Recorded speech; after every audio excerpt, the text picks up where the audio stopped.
여러분들이 이제 예금 강의 많이 어려워하잖아요. 예금 강의.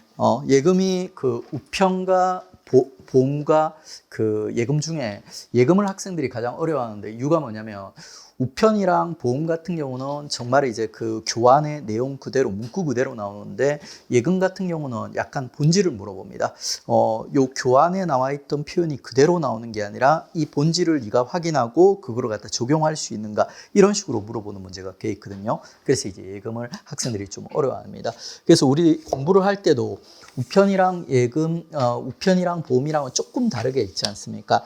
교과서에 나와 있는 표현도 이제 중요하죠. 그래서 이번에 이제 교환을 갖다 개편할 때 가급적이면 교환의 표현을 갖다 살려가지고 그 사례들도 작년 같은 경우는 스킵했던 이런 사례들도 이번 교환에는 전부 다 넣을 거예요. 근데 그랬음에도 불구하고 여러분은 이제 뭐 시콜콜한 어떤 토시라든지 표현 같은 데 얽매이지 말고 있죠. 이 예금이라는 과목이 우리에게 이제 뭐를 이제 전달하고 싶은가 그 내용들을 갖다 중심으로 여러분이 이제 따라와 주시면 예금이 어떻게 보면은 우편이나 보험보다도 더 재밌고 쉬운 과목이 될 수도 있어요. 접근하기에 따라서 여러분이 우편, 보험처럼 시콜콜하게 표현 하나하나를 다 외우겠다 이렇게 접근하면 이 과목은 어려워져요. 그러니까 본질이 뭐고 내가 꼭 알아야 되는 게 뭐고 그리고 그걸 확실하게 반복을 해서 내 지식으로 만들고 응용하고 적용할 수 있으면 다른 사람에 비해서 있죠. 예금이 훨씬 더 성적이 잘 나올 거예요. 올해 시험 같은 경우도 우예보 중에서 성적 받기 가장 어려운 과목이 예금이었습니다. 그러니까 법령 문제가 하나 있었는데 그거는 버리는 문제였어요. 근데 그 문제를 갖다가 제외하고도 중고난도로 평가받을 수 있는 약간 응용 문제 있지 않습니까? 그런 문제가 보험이라든지 우편에 비해서 많이 출제가 됐어요. 그래서 이제 앞으로도 그렇고 지금으로도 그렇고 예금이 있죠. 우예보 과목 중에서는 가장 이제 학생들 평균 성적이 낮고 변별력이 이제 높은 과목이라고 보시면 돼요. 그 공부 방법을 우편이랑 보험이랑은 완전 똑같이 해서는 안 됩니다. 본질이 뭔가, 내가 꼭 알아야 되는 게 뭔가, 그리고 여기 보면 되게 어렵기만 한데 전혀 안 중요한 내용들 되게 많아요. 그러니까 그런 내용들을 갖다 여러분이 잘 골라가면서 선택과 집중을 갖다 잘 하시면 빨리 완성할 수 있을 겁니다. 암기 분량은 어떻게 보면 우편이나 보험보다 작아요. 자, 예금은 이제 크게 3개 파트로 나뉩니다. 이제 우본의 어떤 이제 시스템을 갖다 이제 제가 적용해가지고 크게 3파트로 나누는데 우본이랑 똑같진 않아요. 하지만 상관없어요. 우본도 매년 이제 자기들 마음에 따라서 이 시스템이라든지 파트라든지 이런 걸 개편을 하거든요. 그 내용이 중요하지 어떤 식으로 체계를 잡았냐 하는 건 중요하지 않습니다. 약간 다르더라도 그냥 따라오시면 돼요. 첫 번째 파트가 금융개론입니다. 금융개론. 이 금융개론은 우리가 이제 앞으로 공부할 내용이 금융이에요. 금융. 그리고 금융 중에서도 진짜로 얘기하고 싶은 거는 우체국 금융으로 갖다가 얘기하고 싶은 거예요. 이 책은.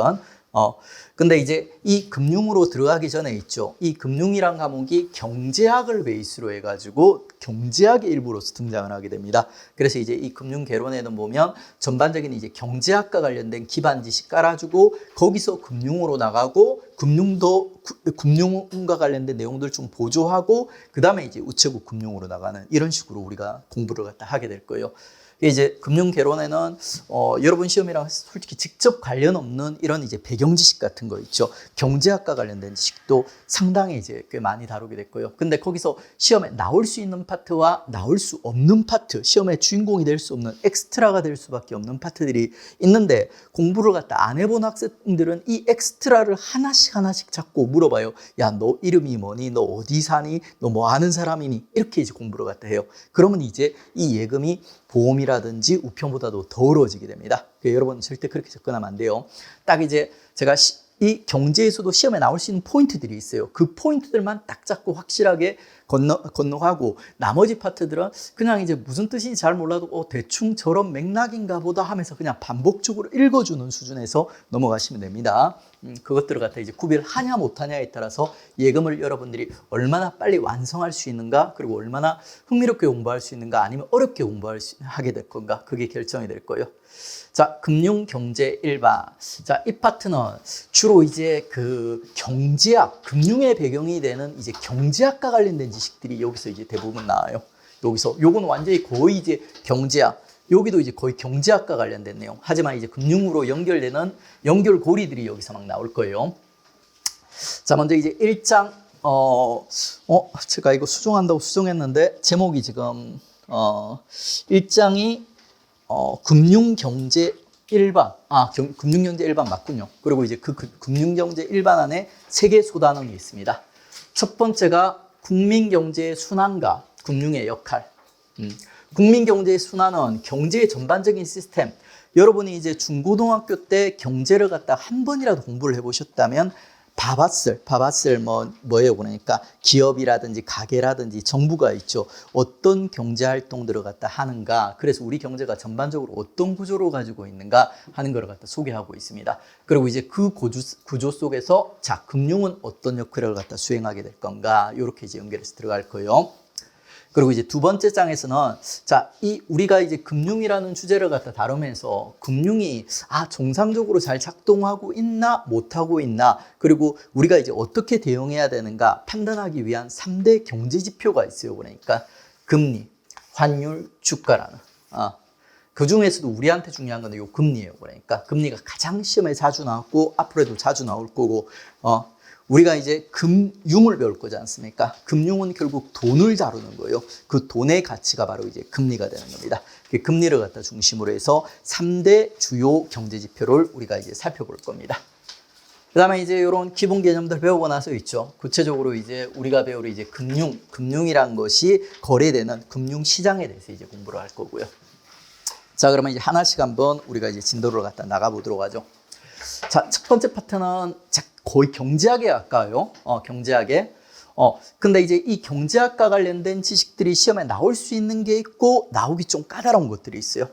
근데 이제 처음 공부해 보신 분들은 경제학과 관련된 새로운 지식들 이런 것들이 많이 나오니까 이게 하나하나 다 중요하게 느껴질 수도 있고 이것들을 갖다 이제 너무 깊이까지 이제 들어가게 되는데 그렇게 공부를 하지 마세요.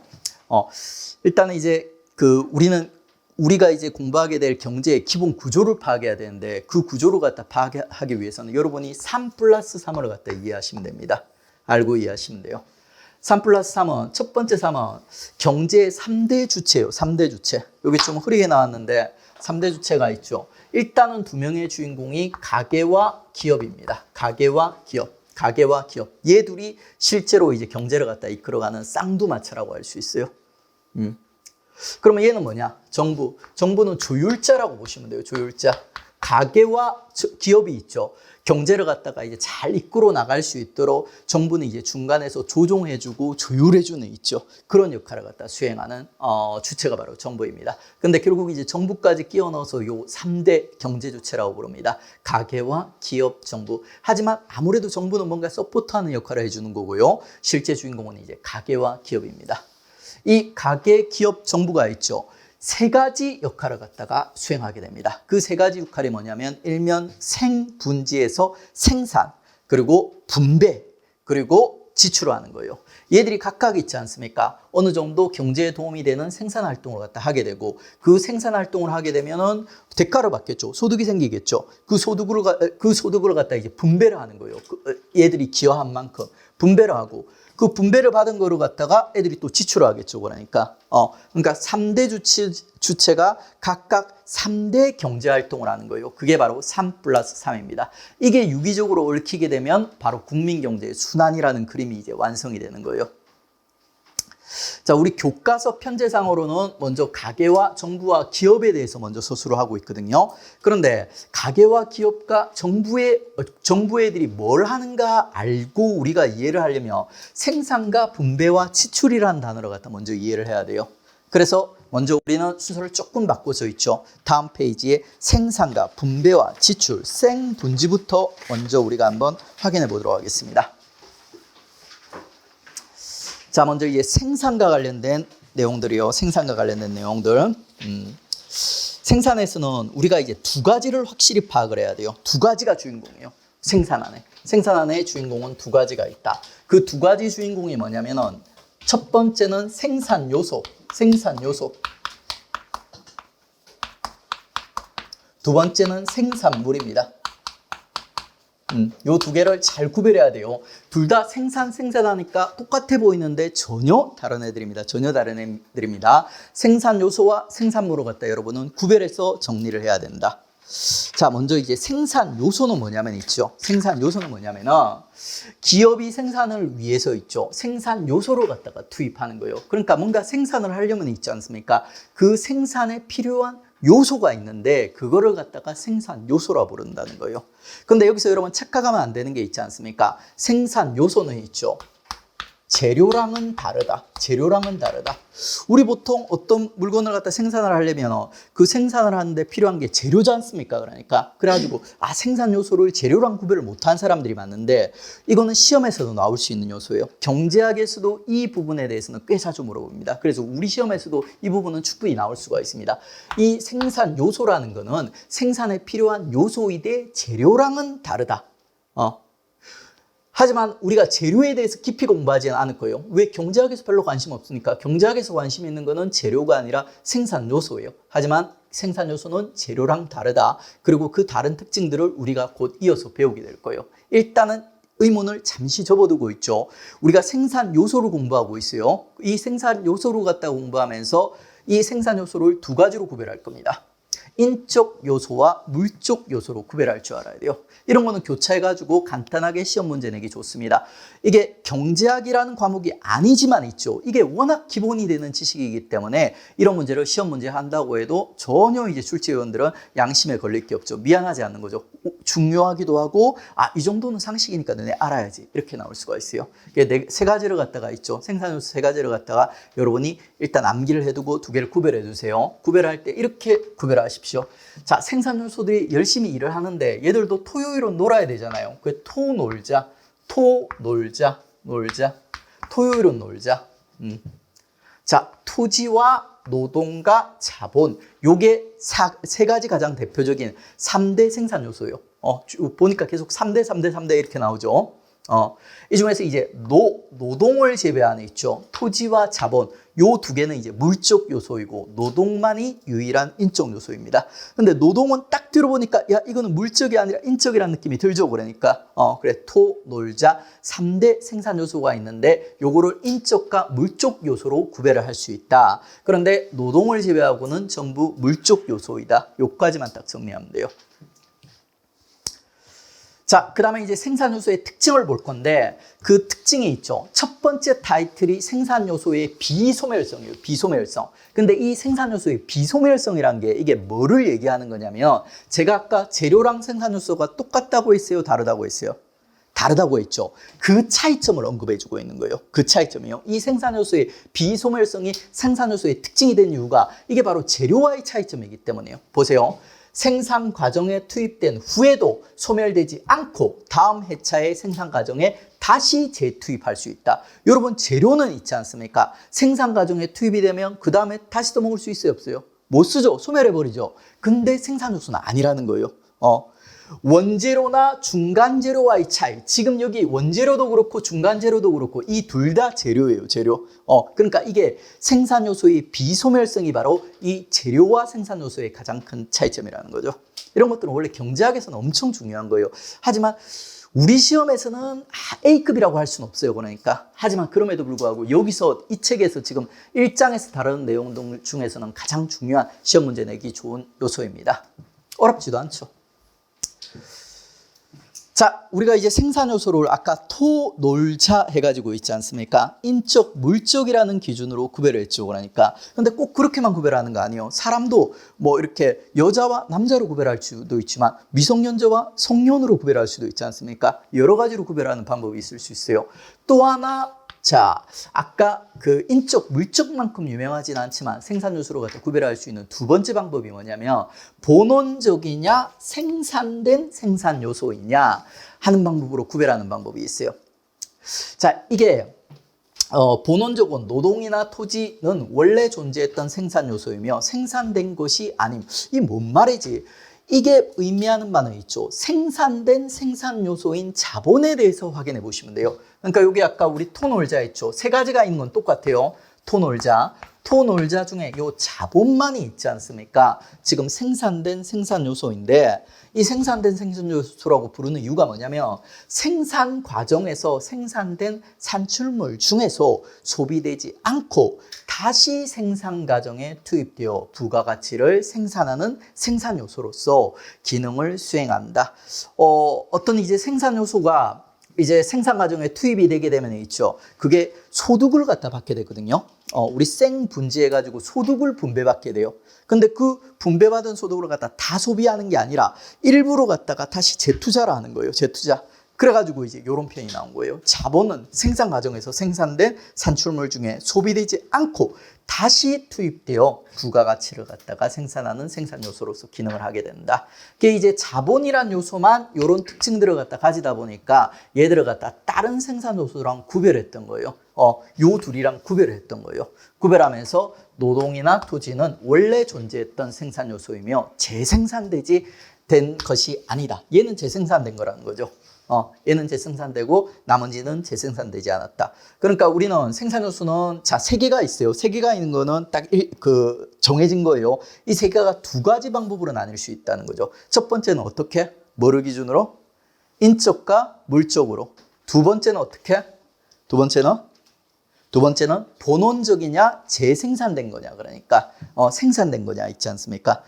요렇게 이제 두 가지로 나눌 수 있다는 거. 요 정도 봐주시면 됩니다. 자, 그 다음에 이제 생산물의 유형 있지 않습니까? 자, 여러분들 생산과 관련된 두 가지 주인공이 생산 요소와 생산물이라고 했죠. 지금까지 우리는 생산물에 대해서 얘기했어요. 생산 요소에 대해서 얘기했어요. 생산 요소에 대해서 얘기했어요. 기업가 그리고 이제 가게가 결합해 가지고 있죠. 물건을 갖다 만드는 거예요. 물건을 갖다 만드는 거예요. 그 물건을 만들 때 기업은 가게가 가진 이 생산 요소들을 갖다가 투입해 가지고 물건을 갖다 만드는데 그 산출물이 생산물이고 그리고 이제 이 가게가 가지고 있는 뭐 토, 놀, 자 이런 것들이 있죠. 이런 것들이 생산 요소가 되는 거예요. 같은 생산이지만 자, 하나는 생산에 필요한 어떻게 보면 이제 소스들이고 또 하나는 이제 그 생산 과정의 결과물이라고 볼 수 있어요. 그 같은 생산이지만 서로 이제 차원이 다르다는 거예요. 이제 생산물도 역시 두 가지로 나뉩니다. 두 가지로. 재화와 용역으로 나뉩니다. 재화와 용역이라는 조금 우리에게 익숙하지 않은 한자를 갖다 쓰기 때문에 이게 막 되게 어려워 보이지만 실질적으로 이게 구별하기 어렵지 않아요. 한번 읽어보세요. 의복, 식료품, 주택 등 생존에 필수적인 물질을 재화라고 한다. 그리고 용역은 막 되게 예시가 많죠. 교육문화, 정신적 욕망을 채워주는 행위, 도소매 등 비물질적 생산에 기여하는 행위 이렇게 해놨죠. 그러니까 이걸 하나하나 여러분들이 외우기 시작해버리면 여러분은 시험에 합격에서 멀어지는 거예요. 이 구별할 수만 있으면 돼요. 그리고 본질을 구별하셔야 돼요. 본질을. 이 재화와 용역 있죠. 용역은 서비스고 있죠. 재화는 물건이란 뜻이에요. 그러니까 이 둘의 핵심적인 본질은 뭐냐면 얘는 물질이고 얘는 행위라는 거예요. 그러니까 생산물에서 재화는 물질을 제공하는 거고 용역 서비스는 있죠. 행위를 제공하는 거예요. 행위를 제공하는 거예요. 여러분이 계리식 시험을 합격하기 위해서 자, 책 필요하죠. 교재 필요하죠. 그러니까 교재. 이 교재는 지금 재화일까요? 용역일까요? 교재는 재화죠. 근데 여러분 책만 가지고 혼자 독학에서 합격하는 사람도 있지만 드물죠. 그러니까 강의도 들어야 되죠. 그러니까 그러면 이 강의는 용역일까요? 재화일까요? 용역 이런 식이에요. 그러니까 둘 다 여러분에게 필요한 필요한 내용들이요. 근데 하나는 물질의 형태로, 하나는 서비스 용역의 형태로 제공이 되는 겁니다. 이게 바로 생산물이에요. 생산물. 자, 생산물은 생산 요소처럼 막 두 가지 분류가 있고 이런 게 없어요. 그러니까 두 가지밖에 없고 분류 방법도 하나밖에 없습니다. 생산 요소는 세 가지인데 두 가지 분류 방법이 있었고 생산물은 있죠. 두 가지인데 그냥 한 가지 분류 방법밖에 없었어요. 더 쉬운 거죠. 자, 그 다음에 이제 기타 우리가 이제 생산과 관련된 몇 가지 개념들을 또 한번 확인해 볼게요. 이 부가가치라든지 경영행위 이윤 같은 경우는 완전히 이 어떤 이제 경제학의 이제 기본 개념이라기보다는 이 경제학의 기본 시스템을 갖다 짠 사람이 마르크스라는 공산주의 사회주의자거든요. 그러니까 근데 이제 그 사람이 그 개념을 만들고 시간이 좀 지나다 보니까 뭔가 좀 빈틈이 있어서 조금씩 그와 관련된 내용들이 추가돼 가는 거예요. 그런 약간 이제 부가적인 추가된 내용이라고 보시면 됩니다. 자, 먼저 이제 부가가치. 생산 요소가 투입되어 생산 과정을 갖다 거치고 그다음에 생산물이 나오죠. 그러니까. 근데 이 생산 요소가 투입되어 생산 과정에서 투입된 양을 초과하여 생산량을 산출하게 된다. 10을 투입을 했는데 생산 과정을 딱 거치고 나서 이게 15가 돼버린 거예요. 그 가치가 15가 돼버린 거예요. 그러면 이제 플러스된 5 있지 않습니까? 이게 바로 이제 부가가치가 되는 거예요. 그 초과된 생산량을 투입량에 대한 부가가치가 되어 소득으로 분배한다. 자, 그리고 이제 경영행위와 이윤. 기업가의 경영행위도 생산활동에 투입되어 부가가치를 생산한다는 점에서는 생산요소의 하나이다. 아까 얘기했듯이 이 마르크스라는 사람은 사회주의자거든요. 이 사람들은 노동자를 좋아하지 어떤 자본가라든지 기업가 이런 사람들은 되게 싫어요. 그래서 기업가의 경영행위라는 게 실제로 생산활동에 꼭 필요한 활동이긴 하지만 마르크스는 이거를 갖다 고려를 안 했던 거예요. 그러니까 무시를 했던 거예요. 근데 그 이후에 사람들이 쭉 지내보니까 야, 이 생산활동 중에 기업가의 경영활동도 아주 중요한 역할을 갖다 수행하던데 스티브 잡스가 경영하는 거랑 동네 뭐 구멍가게 아저씨랑 기업을 경영하는 거랑 결과가 다르게 나오겠죠. 그러니까 그거예요. 그러니까 그래서 이제 경영행위도 그러니까 중요한 생산 요소 중에 하나구나 하면서 이제 사람들이 판단을 해서 기업가의 경영행위도 생산활동에 투입되어 부가가치를 생산한다는 점에서 생산 요소의 하나이다. 요즘은 이제 사람들이 이렇게 보는 거예요. 그리고 이런 생산 요소를 갖다 투입했으니까 기업가에게도 대가를 줘야 되겠죠. 그게 이윤이에요. 그러면 아까 이제 그 가게에서 제공을 했던 뭐예요? 그러니까 토놀자. 얘들은 대가를 지급하지 않습니까? 다 대가를 줘요. 그러니까 토지에 대한 대가가 뭐냐면 있지 않습니까? 지대, 땅값이죠. 땅값. 그리고 노동에 대한 대가는 여러분 너무 잘 아실 거예요. 임금. 그리고 자본에 대한 대가는 뭘까요? 이자입니다. 이자. 그리고 여기 이제 새롭게 하나 이제 추가를 시키는 거죠. 기업가의 경영행위에 대한 대가. 그게 뭐다? 이윤. 이렇게 되는 거죠.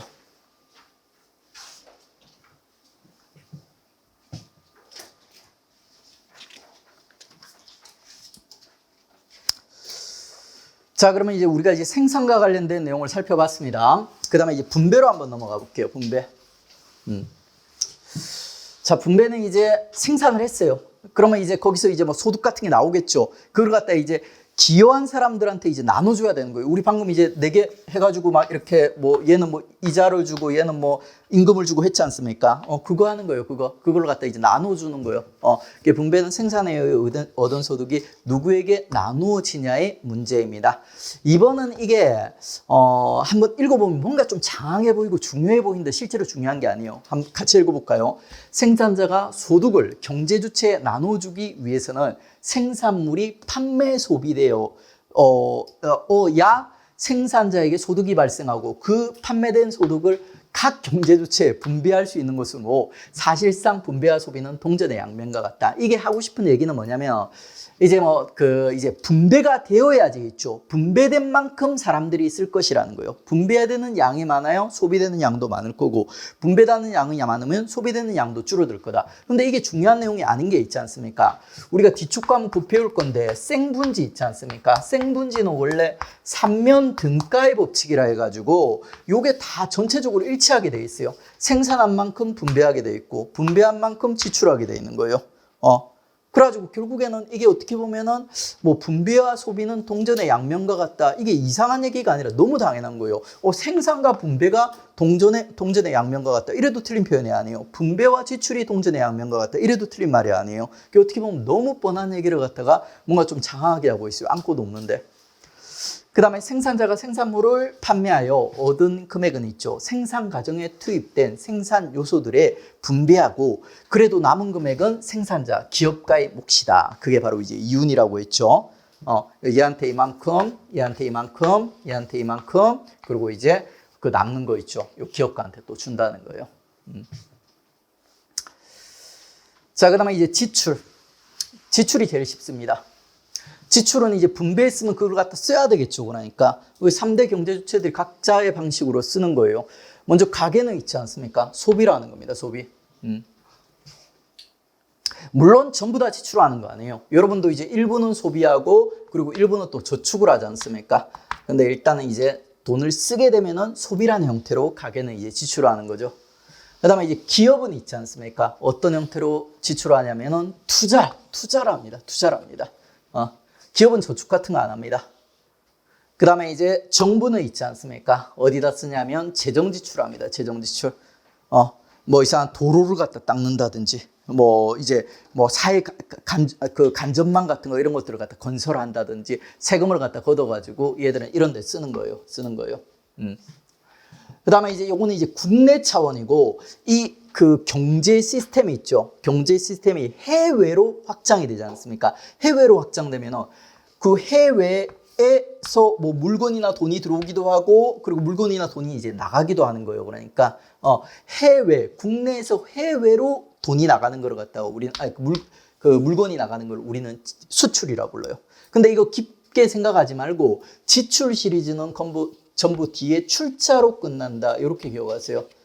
수입이 아니라 수출인 이유가 있지 않습니까? 수출이 지출인 이유가 출자로 끝나기 때문에 출자로.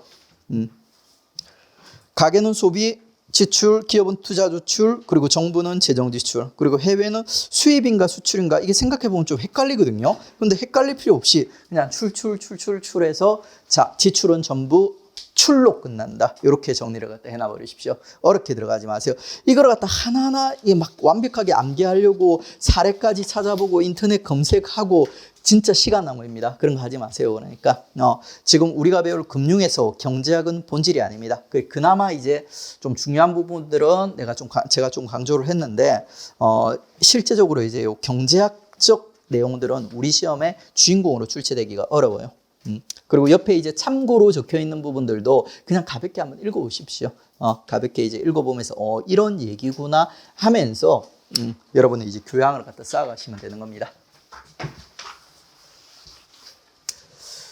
자, 이렇게 이제 우리는 그 국민 경제에 있지 않습니까? 3대 주체, 가계 기업을 중심으로 정부가 보조를 해주고요. 그리고 이들이 각각 생산과 분배와 지출을 갖다 하면서 국민 경제가 이제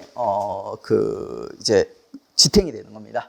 그리고 이제 우리는 지금까지 가계, 기업, 정부라는 3대 주체보다도 생분지라는 얘들이 하는 활동을 중심으로 우리가 봤어요. 그래서 이제 가계, 기업, 정부, 정부의 차원에서 경제 주체의 차원에서 다시 한번 정리를 갖다 해보겠습니다.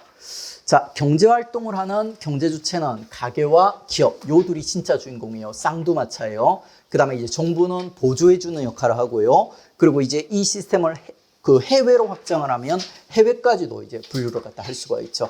3+1까지도 될 수가 있죠. 하지만 실제 주인공은 자, 가계, 기업, 정부, 그리고 중에서도 가계, 기업이 주인공이다. 자, 그러면 이제 가계는 있죠. 경제 주체로서 가계는 어떤 역할을 하는가? 생산 요소의 공급 주체, 노동, 자본, 토지, 바로 놀자를 갖다가 얘들이 제공을 하는 겁니다. 가계가.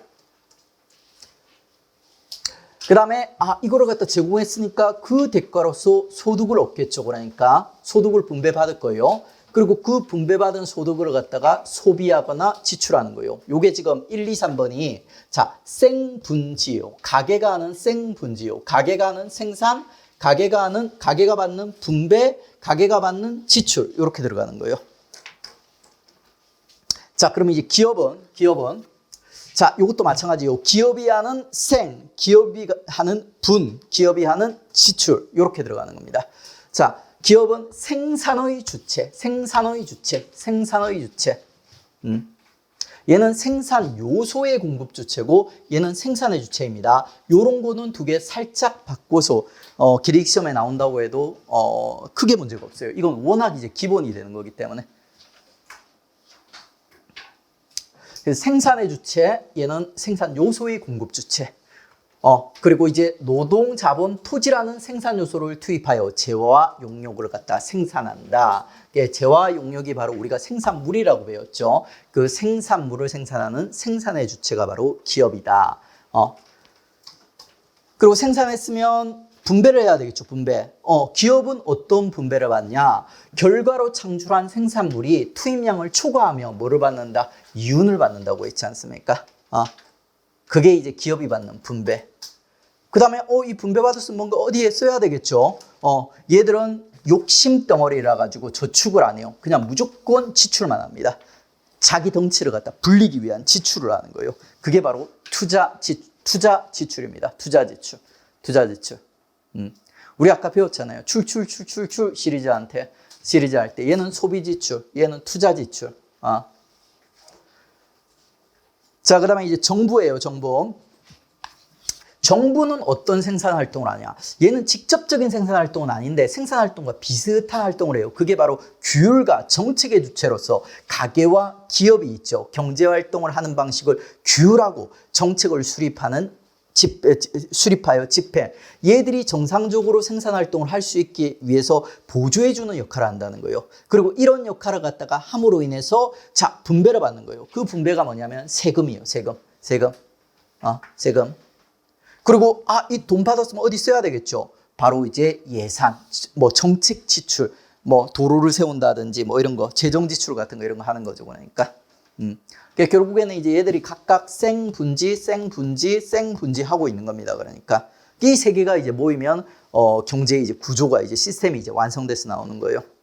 그다음에 이거를 갖다 이제 해외까지 확장하게 되면은 국내에서 남는 물건이나 돈 같은 게 이제 해외로 넘어갈 수도 있고 들어올 수도 있고 이렇게 되는 거죠. 그래서 국외자로서 국내 부분에 과부족, 과는 넘치는 거, 부는 부족한 거예요. 그러니까 부족은 부족한 거예요. 그 과부족이 수출이 불탱해서 해결이 된다. 이런 표현이 나와 있는 거죠. 이해만 하시면 돼요.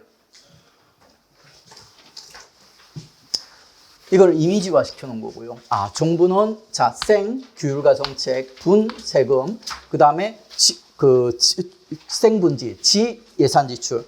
가계는 어디 갔어? 생산 요소, 분, 소득, 그리고 소비 지출. 기업은 생산물, 분, 이윤. 지금 안 보이는 데 있지 않습니까? 투자 지출. 이런 식으로 하는 거예요. 그리고 이제 이걸 갖다 이제 교과서에서 이렇게 이미지로 표현해놨는데, 제가 이제 만들어 놓은 이미지는 여러분 이해 차원에서 만든 거고, 교과서 이미지는 시험 문제화돼서 나올 수도 있어요. 근데 여러분들, 이게 시험 문제화돼서 나올 수 있다고 해서 여러분들이 이런 걸 빈칸을 쳐놓고 암기할 필요는 있을까요? 없을까요? 없습니다. 그러니까 여러분들은 이것들을 갖다 그냥 그러니까 구별할 수 있으면 돼요. 만약에 이제 여기에 딱 이렇게 해놓고 이제 객관식 1번, 2번, 3번, 4번 나오지 않습니까? 그러면 이런 애들이 1번, 2번, 3번, 4번 막 이렇게 나와요. 그러니까. 그러면 딱 놓고 봤을 때 이게 자연스러운가 아닌가 그것만 구별할 수 있을 정도가 되면 돼요. 그러니까 이거를 빈칸을 쳐놓고 완전히 여러분이 그냥 주관식으로 끼워 넣는 거랑 있죠. 객관식으로 선택하는 거는 공부하는 방법이라든지 농도가 완전히 차이가 납니다. 그러니까 예를 들어서 이제 요거 빗금을 쳐놓고 있죠. 여러분 한번 생각해 봐요. 여기서 지금 보니까 가계에서 정부로 넘어가고 있죠. 가계에서 기업으로 넘어가고 있죠. 여기에서 만약 공공재 같은 게 들어가면 말이 돼요, 안 돼요? 가계가 기업에 공공재를 지급한다? 말 안 되죠. 그러니까 그게 너무 당연히 말이 안 돼. 그리고 재화와 서비스가 가계에서 기업으로 제공된다. 말이 돼요, 안 돼요? 그러니까 안 되죠. 그러니까 그 정도만 구별할 줄 아시면 돼요. 그러니까 가지고 이제 가계에서 기업으로 노동과 토지, 자보, 토놀자라는 3대 생산 요소가 제공되고 그에 대한 대가로 임금, 지대, 이자 같은 게 제공된다. 소득이 온다. 이런 건 너무 자연스럽죠. 그러니까 이런 식으로 봐주시면 되는 거예요. 복습을 할 때 이거 너무 당연해 하면서 너무 자연스럽다 하면서 이렇게 한번 봐주시면 되는 겁니다. 완벽하게 외우기보다는 이런 것들은 붓금치고 시험 문제가 돼서 나올 수도 있어요. 근데 이것도 원래는 경제학 문제예요. 그래가지고 이제 우리 시험 문제에서는 막 이제 본격적으로 출제되기는 어렵고 선지 하나 정도는 구성이 될 수가 있습니다.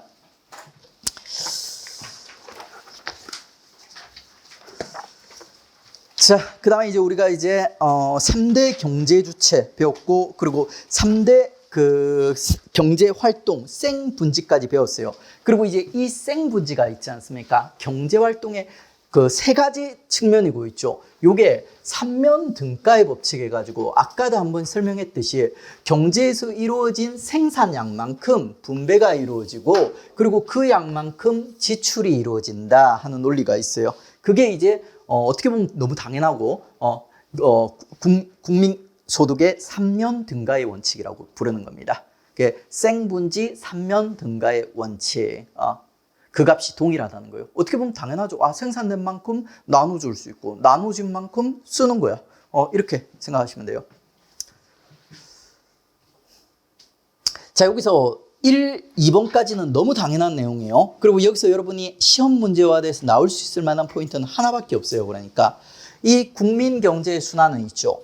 플로우의 개념이라는 거예요. 플로우의 개념. 그리고 스톡이 아니다. 오답으로 나오면 이 국민 경제의 순환은 스톡이지 플로우가 아니다. 이렇게 나올 거예요. 요령이 있는 학생들은 솔직히 이거 플로우인지 스톡인지 관심도 안 가지고 뭐 이거 암기 팁이라든지 아니면 단순 암기로 야 이건 스톡 절대 아니야. 스톡 절대 아니고 플로우야. 이것만 구별해서 이제 암기를 갖다 하십니다. 그러면 이제 실제 그래서 시험에 풀 수가 있어요. 풀 수가 있어요. 근데 이제 어느 정도 이제 이해를 갖다 기반으로 암기를 하면은 좀 편리하죠. 그러니까 플로우라는 말은 무슨 말이냐면은 어떤 기간을 갖다가 고려한다는 거예요. 1년이면 1년, 뭐 1개월이면 1개월, 6개월이면 6개월. 어떤 기간. 근데 스톡은 어떤 특정한 시점의 양을 갖다 계산을 하는 거예요. 그래서 지금 국민소득 3면 능가의 법칙은 있죠. 그러니까 한 1년 정도, 대부분 한 1년 정도예요. 1년 정도의 생산된 양이 1년 정도의 분배가 되고 그리고 1년 정도의 지출이 된다. 이런 있죠. 기간을 갖다가 염두에 둔 플로우의 개념이라는 거예요. 스톡이 아니라. 그리고 여기 대차대조표 나오죠. 궁금해하시죠? 궁금해할 필요가 없어요. 그러니까 이 대차대조표는 왜 나왔냐면 이 대차대조표가 대표적인 스톡의 개념이에요. 스톡의 개념이에요. 우리가 지금 방금 배웠던 국민소득은 대표적인 플로우의 개념이고 있죠. 대차대조표는 대표적인 스톡을 갖다가 사용하는 개념인 겁니다. 그래서 뭐 오답이 나온다면 이렇게 나올 수 있겠죠. 그러니까 국민 경제의 순환은 있죠. 대차대조표와 같은 스톡의 개념이다. 뭐 이런 식으로 오답이 나올 수 있어요. 그런 것들만 피해갈 수 있을 정도로 여러분이 정리해 주시면 되는 겁니다.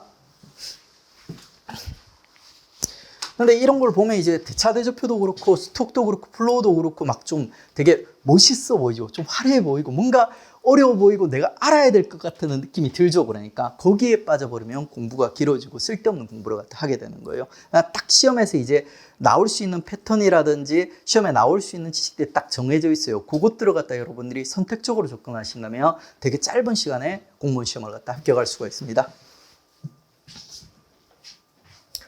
자, 그 다음에 이제 내구재와 비내구재. 이것도 경제학적 지식이라서 우리 시험에서는 중요하진 않은데 지식의 구조 자체가 시험 문제 내기가 조금 좋게 나와 있어요. 그래서 이제 가볍게라도 언급을 해놓을게요. 어렵지도 않아요. 내구재는 있죠. 장기간 이용할 수 있는 제품. 비내구재는 단기적으로만 사용하고 금방 소비돼서 다시 사야 되는 이런 제품이에요. 여러분 내구성이 좋다 이런 말 들어보셨죠? 자동차가 내구성이 좋단 말은 오래 쓸 수 있다는 말이에요? 아니면 며칠 쓰고 못 쓴다는 말이에요? 오래 쓸 수 있단 말이죠. 그래 내구재는 내구성이 좋은 장기간 사용할 수 있는 제품들. 그리고 비내구재는 뭐 신발이라든지 음식, 구두 이런 것처럼 며칠밖에 사용 못하는 오래 사용할 수 없는 이런 제품들입니다.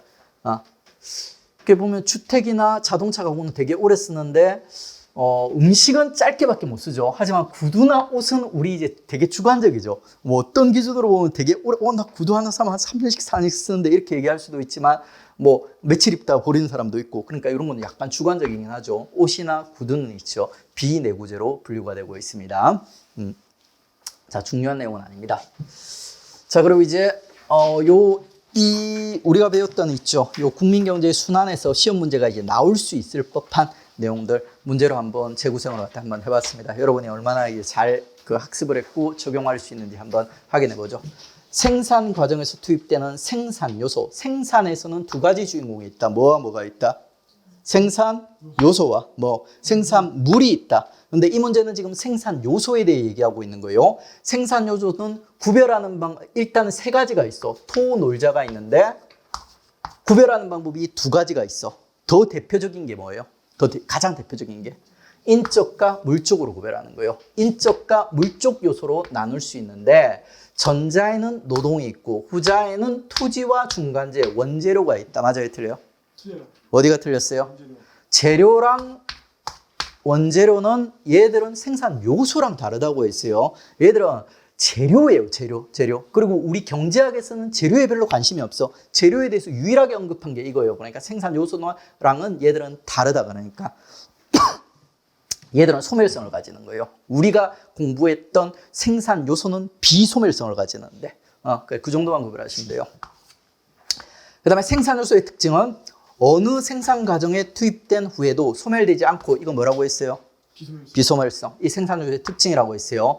다음 회차의 생산 과정에 다시 재투입될 수 있다는 점에서 비소멸성을 가진다. 생산 요소 중에서 노동이나 토지는 본원적 생산 요소이다. 맞아요, 틀려요? 지금 보면 이렇게 나뉜다고 했죠. 첫 번째 구별은 이렇게, 두 번째 구별은 이렇게 적으라니까. 본원적이냐 아니면 생산된이냐.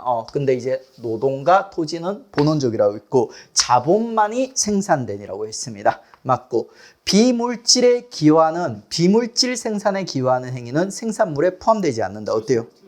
자, 우리 생산물은 있지 않습니까? 두 가지로 나눌 수가 있다고 했어요. 재화와 용역으로 나뉘는데 용역 중에 비물질 생산에 기여하는 행위도 들어가 있지 않습니까? 그러니까 그러다 보니까 이게 이제 틀린 선지가 되는 거죠.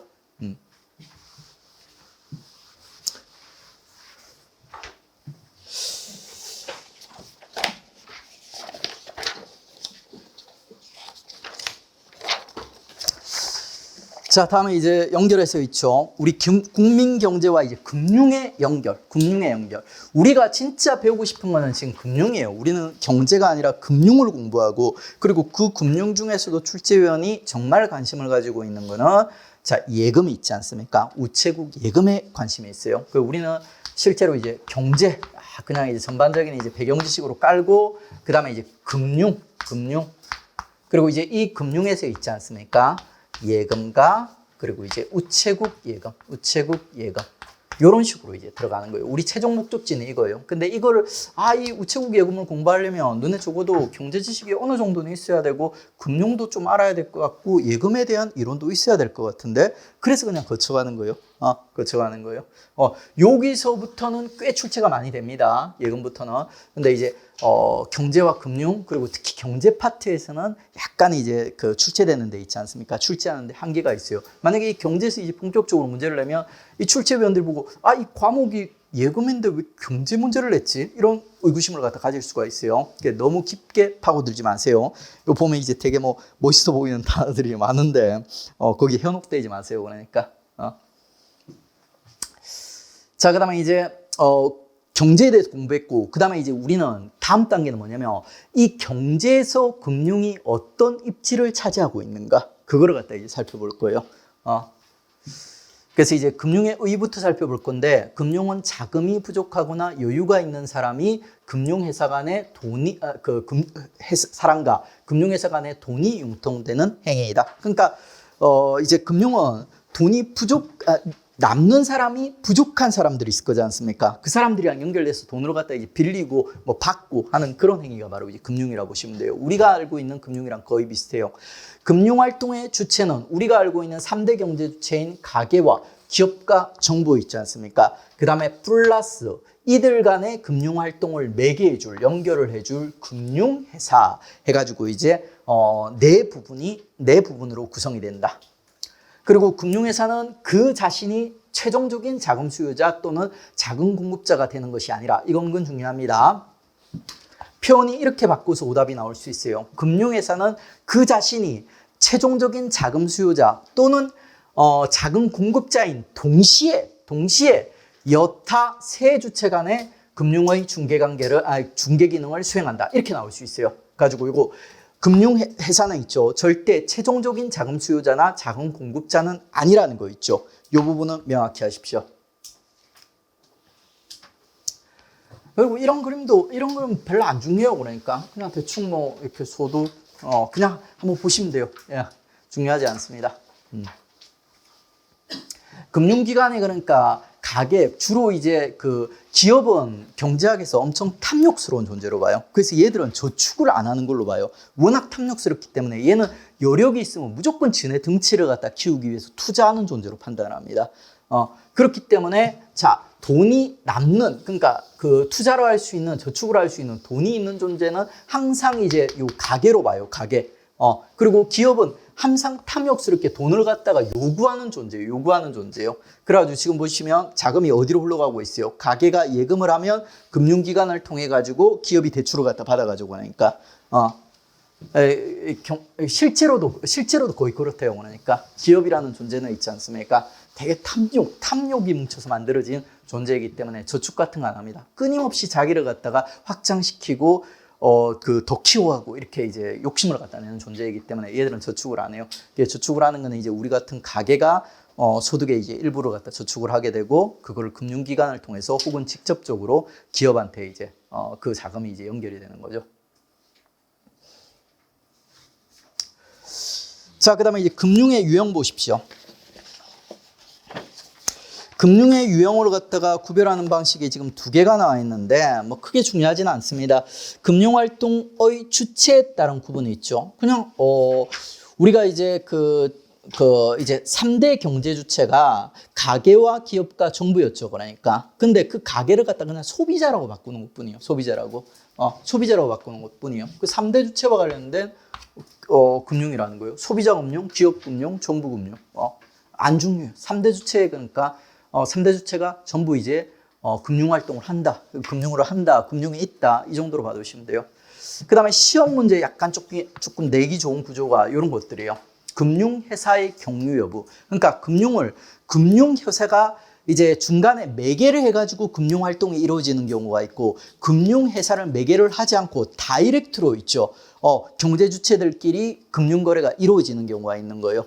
경유를 하지 않고 다이렉트 금융회사를 경유하는 경우 이런 경우는 문제를 갖다 여기에 나온 내용들을 크로스해서 문제 내기가 좋아요. 그래가지고 이제 우리가 이걸 너무 깊이까지 뭐 여기에 나오는 단어들을 내가 이제 완벽하게 암기를 하고 다 이해를 하겠다 이게 아니라 그냥 구별할 수 있으면 돼요. 이게 만약에 요쪽으로 경유하지 않는 경우로 오답 선지가 구성이 되면 구별할 수 있을 정도로 있죠. 이게 만약에 경유하는 형태 선지로 나왔을 때 내가 구별할 수 있을 정도로 요까지 공부하는 게 수험생으로 가장 현명합니다.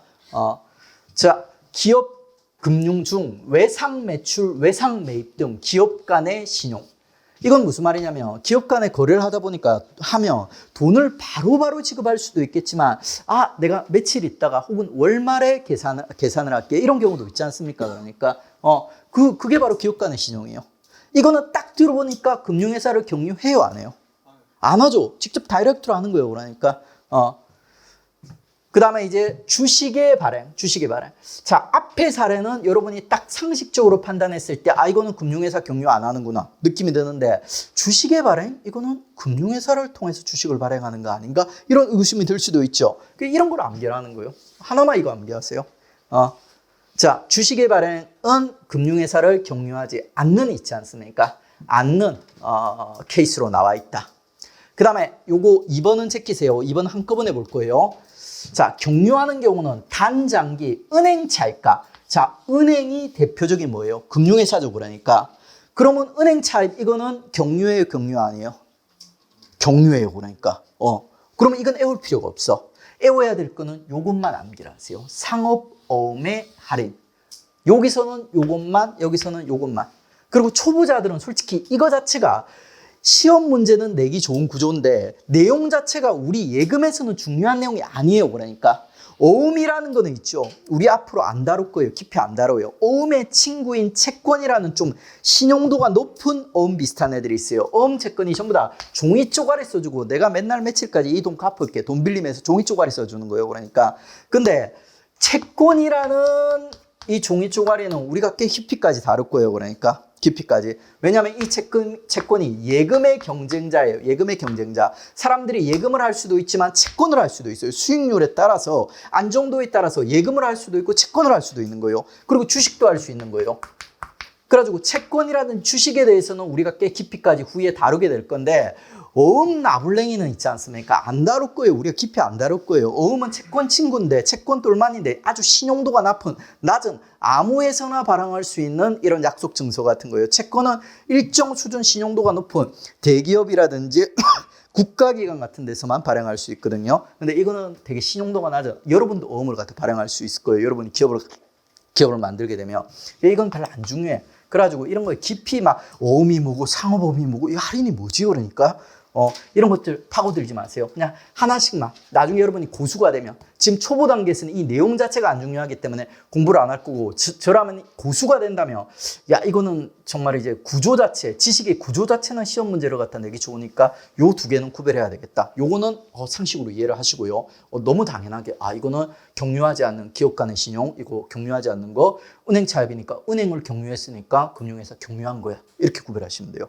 그 다음에 마지막 숙제가 뭐냐면 요 두 개로 구별하는 건데 이게 딱 보면 뭔가 장황해 보여요. 그러니까 머리가 지끈지끈해. 그러니까 이걸 애워야 되나 포기해야 되나 막 이렇게 싶을 거예요. 그러니까 근데 이런 것들은 자 지금 보시면 있죠. 한국은행과 관련된 이런 한국은행의 이 항목 중 있죠. 항목 중에 여타 항목은 금융회사가 중개하지 않는 금융수단이다. 그러니까 한국은행의 항목 중 있죠. 한국은행의 금융자산 항목 중에 그러니까 일반적으로는 금융회사가 중개하는 금융수단이다. 한국은행의 항목들은 일반적으로는 금융회사가 중개하는 금융수단이에요. 그러니까 경유하는 금융수단이에요. 근데 아닌 애들이 지금 3개가 언급되고 있어요. 요게 이제 암기를 하려면 이거를 갖다 암기를 해야 되겠죠.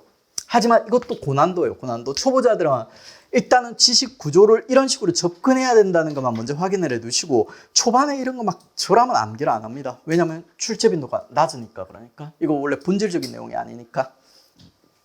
이게 어떤 게 지금 들어가 있는가 보겠습니다. 3가지 외에 원래는 해야 되는데 그 금융회사를 경유하는 애들인데 3가지가 지금 빠져 있어요. 그러니까 한국은행의 항목 중에 유가증권, 기업간 신용, 출자금인데 여기서 딱 보니까 기업간 신용 이거는 경유의 경유 아니에요. 경유 아니죠. 이거 빼버리면 결국 2개만 암기하면 돼요. 그러니까 출자금이랑 유가증권 있지 않습니까? 요것만 한국은행의 항목 중에 있지 않습니까?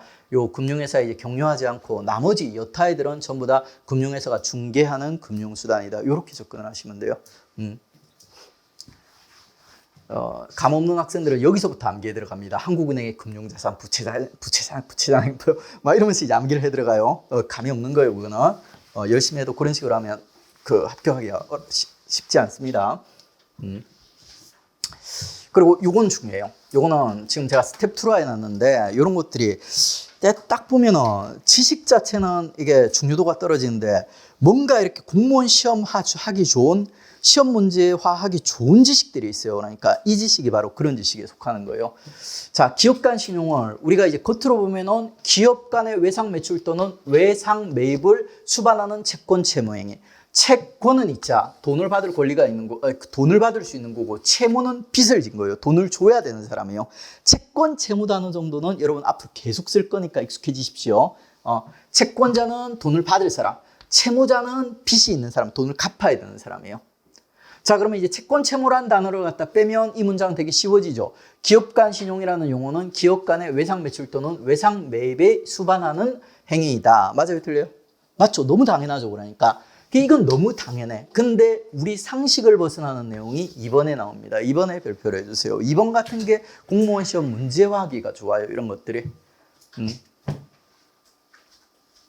제가 촉 좋습니다. 자, 그래가지고 이런 것들이 문제하기 좋습니다 하면 나와요. 뭐 항상 나오는 건 아니지만 저번에도 올해도 꽤 나왔어요. 그 보험에서 빚슬이 있지 않습니까? 빚슬이 빠진 거. 그거 제가 이게 원래는 중요한 내용 아닌데 이게 딱 구조 자체가 시험 문제에 내기 좋은 지식이에요. 이렇게 얘기했거든요. 근데 그 빚슬이 넣어가지고 오답으로 그대로 나왔어요. 그러니까 그다음에 기업가, 가계 그리고 기업가, 정부 사이에 발생한 기업 영업 활동에 수반되는 자금의 대차도 포함한다. 대차가 있지 않습니까? 대가 빌려주는 거고 차가 빌리는 거예요. 요것도 알아두세요. 이런 용어들은 여러분이 좀 알아둬야 돼요. 제가 이제 쓸데없는 거 대차 대조 편의 이런 건 솔직히 별로 안 중요해요. 그러니까. 근데 이제 대차라든지 채권 채무 이런 단어들은 여러분 앞으로 이제 예금이란 과목으로 갖다가 공부를 해 가시려면 계속 반복해서 보게 될 거거든요. 이런 단어로는 좀 반복해서 여러분한테 익숙해지고 여러분 상식으로 만들어 주십시오. 이제 자금을 갖다가 빌려주고 빌리는 것도 포함된다. 그러니까 이게 왜 신기하냐면 기업 간 신용이기 때문에 기업하고 기업 간에만 거래일 것 같은데 그게 아니라는 거예요. 이름이랑 달리 기업과 가게, 기업과 정부 사이에 발생한 대차도 있지 않습니까? 여기에 포함이 된다는 거예요. 그러니까 이름이랑 다르기 때문에요. 이름을 따라가면 이거 포함하면 안 될 것 같은데 그런 느낌이 들잖아요. 그런데 실제로는 이것도 포함이 된다는 거예요. 기업의 개인에 대한 예를 들어서 기업의 개인에 대한 할부 판매 채권 있죠. 요거 기업과 개인이지 않습니까? 근데 요것도 기업 간 신용에 포함이 된다는 겁니다. 이런 것들은 딱 보면 너무 쉬운 문제를 내고 싶어. 너무 쉬운 문제와 하고 싶어요. 그러니까 문제를 갖다 어느 정도 이제 많이 접해보고 문제를 내본 제 입장에서는. 그런데 약간 이제 이걸 갖다 문제 하려면 솔직히 이게 본질적인 내용은 아닌데, 예금의 본질적인 내용은 아닌데 이걸 해야 될까 하면서도 지식 자체는 문제화하기 너무 좋은데 이런 매력이 느껴지는 내용이라고 보시면 돼요. 자, 그 다음에 이 금융의 역할. 그래서 이제 교장 선생님이 등장하십니다. 너무 훌륭한 말씀을 많이 해주세요. 당연한 말씀은. 같이 한번 읽어보시면 돼요. 금융은 경제활동을 원활하게 하는 있죠. 윤활유 역할을 한다. 윤활유 역할을 한다. 너무 당연하죠. 그러니까. 이제 구체적으로 이제 어떤 내용? 자금의 거래를 중개한다. 자금의 거래를 중개한다. 아까 얘기했듯이 금융이라는 게 여윳돈이 있는 사람들의 돈을 돈이 필요한 사람들한테 이제 빌려주고 나중에 돌려받고 이런 거지 않습니까? 그 얘기 지금 하고 있어요. 그 얘기를 아주 장황하게 친절하게 이렇게 얘기를 하세요. 제가 이 작년 교재에는 이런 걸 막 스킵을 했어요. 그러니까 스킵을 했는데 그걸 좋아하는 학생도 있는데 이게 막 불안하니까 있지 않습니까? 불안하니까 제 교재를 보고 나중에 또 우봉 교재를 또 보시고 이렇게 이제 하시는 분들이 꽤 있더라고요. 그래가지고 제가 이제 그렇게 하지 말라고 그런 내용들도 이제 전부 다 이번 판에 있죠. 이번에 수정한 판에는 다 넣어놨습니다. 그러니까 자, 그 다음에 이 거래 비용의 감소. 거래 비용의 감소. 거래 비용이란 말은 어떤 이제 경제 활동을 할 때 있죠. 서로 이제 거래를 하는 과정에서 추가적으로 드는 비용들을 갖다 얘기하는 거예요. 제가 지금 100만 원이 필요해요. 100만 원이 필요해요. 만약에 100만 원이 필요한데 이거를 갖다가 만약에 은행이라든지 금융기관이 없다면 주변 사람들한테 이렇게 찾아가 가지고 막 이렇게 부탁을 해가면서 여러 사람들한테 이제 트라이를 해가지고 100만 원을 빌려야 될 거지 않습니까? 그런데 이제 그러려면 이제 막 시간도 들여야 돼. 누구한테 빌려야 될지 선택도 해야 되고 또 찾아가야 되고 설득도 해야 되고 이런 과정들, 이런 추가적인 비용이 드는데 금융기관에 있으면 자기 신용도만 일정 수준 되면 그냥 그 폰으로 몇 번 클릭하면은 바로 100만 원이 대출이 되지 않습니까? 그러니까 이제 그런 비용이요. 그런 비용이 절감이 된다는 거예요. 거래 비용이나 탐색 비용, 그리고 정보 획득 비용 이런 걸 하나하나 외우고 찾아볼 필요가 없어요. 그러니까 금융거래 시 수반되는 모든 비용을 말한다. 금융회사를 통해서 비용과 시간 등 거래 비용을 획기적으로 절감할 수 있다. 자, 그 다음에 이제 지급 결제 수단의 제공. 가계, 기업, 정부 등 경제 주체들이 각종 경제 활동에 따라서 거래 당사자 사이에 발생하는 채권 채무 관계를 지급 수단을 이용하여 해소하는 행위를 지급 결제라고 한다. 현금, 신용카드 등으로 물건을 갖다가 이제 구입하여 인터넷 뱅킹이나 모바일 뱅킹을 통해서 송금하는 것, 이런 것들이 모두 금융을 통한 거래이다. 우리가 일반적으로 이용하는 신용카드 같은 거 있지 않습니까? 이게 전부 다 이제 금융이라는 있지 않습니까? 매개를 이용한 결제 수단이요. 금융이라는 매개를 이용한 있죠. 결제 수단이요. 여러분이 신용카드를 사용하면 한 달 동안 원래 빚을 지는 거지 않습니까? 한 달 동안 빚을 졌다가 결제일에 딱 결제를 하는 거지 않습니까? 그래가지고 이제 금융이라는 매개를 통해 가지고 이제 지급 결제 수단, 우리가 지금까지 경험해 본 적이 없는 새로운 이제 지급 결제 수단, 신용카드 같은 거, 현금 카드 같은 거 이런 것들을 갖다가 이제 제공을 갖다 하는 거죠. 그 다음에 가계에 대한 자산 관리 수단을 제공한다. 경기 상황에 따라서 있지 않습니까? 소득이 많을 때도 있고 또 부족할 때도 있고 이렇게 하지 않습니까? 대부분 이제 지출은 딱 정해져 있거든요. 근데 소득이 이렇게 변동이 큰 거예요. 소득이 변동이 큰 거예요. 그러다 보니까 사람들은 지출은 이제 항상 일정하게 하고 싶어 하는데 소득이 왔다 갔다 하니까 어떤 달은 남아돌고 어떤 달은 부족하지 않습니까? 이런 경우로 갖다 뭐가 금융이 있지 않습니까? 금융이 자산관리 수단을 갖다 제공을 해준다는 거죠. 그러니까 소득과 지출의 차이를 금융이 해소로 갖다 해준다는 겁니다. 그리고 요게 나눠드린 자료에 보면은 왼쪽 날개, 특히 자영업자의 경우에는 경기 상황에 따른 매출 증감으로 임금 근로자에 비해서 높은 소득 변동성을 보이기도 한다. 이런 것도 깜찍하게 선지화하기 좋죠. 오답 선지 만들기 좋죠. 반대로 임금 근로자가 뭐 자영업자보다 있죠. 소득 변동성이 높다. 뭐 이런 식으로 이제 오답을 갖다 바꿀 수도 있어요. 너무 당연하지만. 그리고 또 요것도 그러니까 지출은 변동성이 높지만 소득은 일정하다. 뭐 이런 식으로 소득과 지출을 갖다 주어를 갖다 바꿔가지고 오답을 구성할 수도 있습니다. 그런 부분에서 얘도 이제 약간 선지로 구성하기 좋아요. 자, 그 다음에 이제 자금의 효율적인 배분. 이거 딱 보면 이제 와닿는 얘기죠. 금융은 자금의 효율적인 배분을 주도함으로써 거시적인 이제 차원에서 경제 발전도 이룰 수 있다.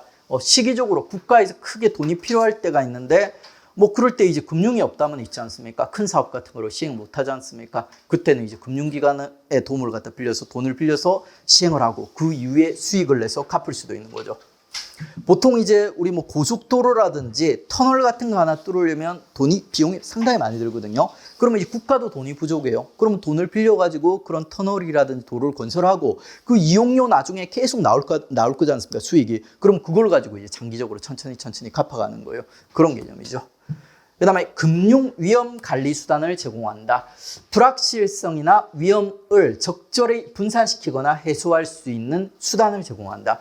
금융이 없다면 있지 않습니까? 우리가 투자하기가 어려울 거예요. 여러분 요즘 이제 비트코인 되게 핫하죠. 주식도 핫하죠. 그러니까. 근데 만약에 그 증권사라든지 업비트라든지 이런 중개해주는 금융 회사 같은 게 이런 게 없다면 우리가 코인에 투자할 수 있어요? 주식에 투자할 수 있어요? 없죠. 우리가 직접 증권사 그 회사에 찾아가 가지고 투자를 한다든지 이렇게 해야 될 거지 않습니까?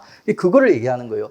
지금 이런 금융이 발달하게 되면서 우리는 아주 쉽게 다양한 투자를 갖다 할 수 있게 되는 거예요. 그래서 이제 분산시킬 수도 있고 이거 불확실성이나 위험 같은 거 있죠. 이런 것들을 갖다 이제 여러 곳에 투자해서 분산시킬 수 있다는 거예요.